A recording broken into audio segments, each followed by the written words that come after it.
Class किचनमध्ये आज मी आपलं स्वागत करते।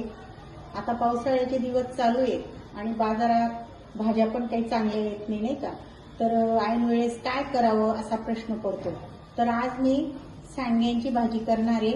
हे मी घरी बनवलेले सांडगे आहेत। आमच्याकडे याला मिश्र डाळीचे वडे पण म्हणतात आणि वर्षभर पुरतील असे वडे मी घरीच बनवून घेतलेले आहेत। तर 2 जणांना पुरेल अशी भाजी मी आज या सांडग्यांची करणार आहे। बघूया भाजीसाठी लागणारं हे साहित्य आता आपण बघूया।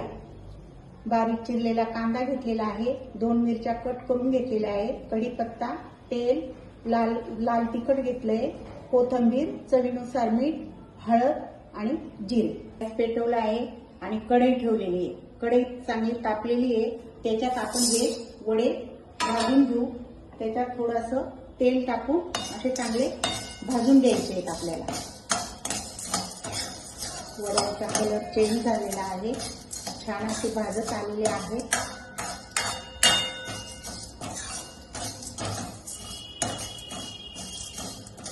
बघा किती छान कलर आलेला आहे। आता आपण हे वडे एका आणि फोडणीची तयारी करूया।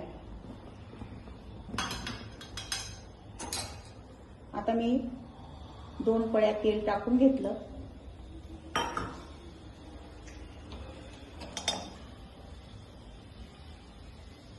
थोडं जिरं टाकून घेऊ,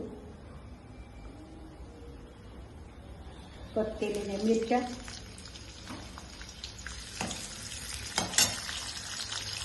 थोडा कढीपत्ता टाकून घेऊ,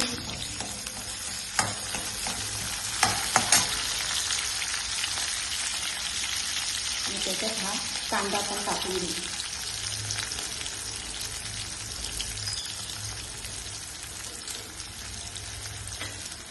थोडं मीठ टाकून घेतलं म्हणजे कांदा चांगला परतला जाईल। एक 4 कापं चाळून घ्यायचे। कांदा सोनेरी होईल, कलर होईपर्यंत चाळत राहायचं। छान सोनेरी कलर आलेला आहे कांद्यांना। मी कांद्यांमध्ये या फोडणीमध्ये लसूण काही टाकला नाही, कारण वड्यांमध्येच मी लसूण टाकलेला आहे, त्यामुळे इथं जास्तीचं लसूण टाकायची गरज नाही। आता आपण त्याच्यात लाल तिखट टाकून घेऊ, 2 चमचे लाल तिखट टाकून घेऊ, चवीनुसार हळद टाकून घेऊ आणि पुन्हा एकदा असं मिक्स करून घेऊ। एका भांड्यात मी हे गरम पाणी केलेलं आहे 1.5 ग्लास। तुम्हाला पाहिजे त्या प्रमाणात तुम्ही पाणी टाकू शकता।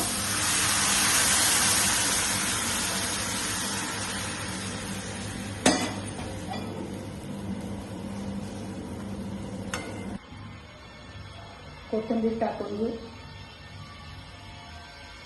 आणि याला चांगली उकळी येऊ।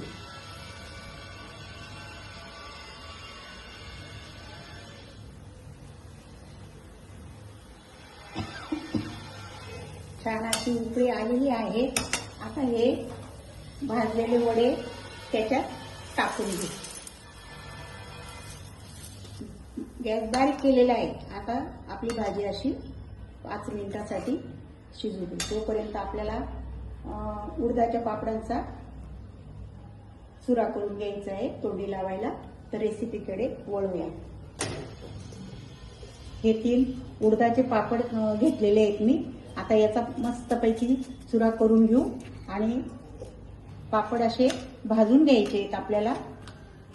भाजून झालेले आता ह्या पापडांचा आपण बारीक चुरा करून घेऊ।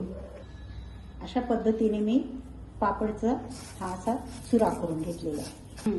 आपण आता गॅस पेटवून घेतला, त्याच्यावर हा तडका पॅन ठेवून घेतलेला आहे। त्याच्यात तेल टाकलेलं आहे। तेल तापेपर्यंत आपण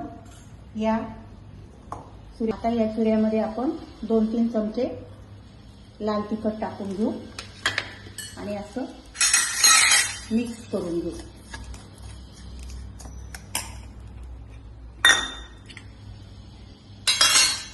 आहे त्याच्यात आता हे शेंगदाणे आपण परतून घेऊ। भाजून झालेले ते आपण या चुऱ्यात काढून घेऊ.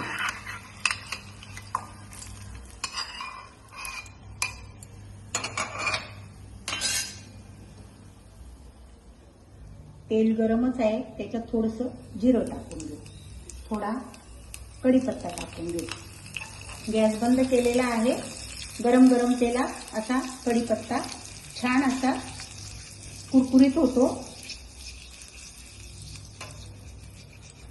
ही फोडणी आता याच्यावर टाकून दिली आणि असं छान मिक्स करून घेऊ.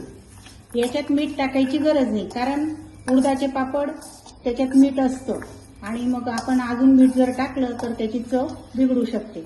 म्हणून असा हा छान असा पापडाचा चुरा, आपला पापडाचा चुरा झालेला आहे. याला कोणी पापड मिरची पण म्हणतं आणि पापडाचा खुडा पण म्हणतं.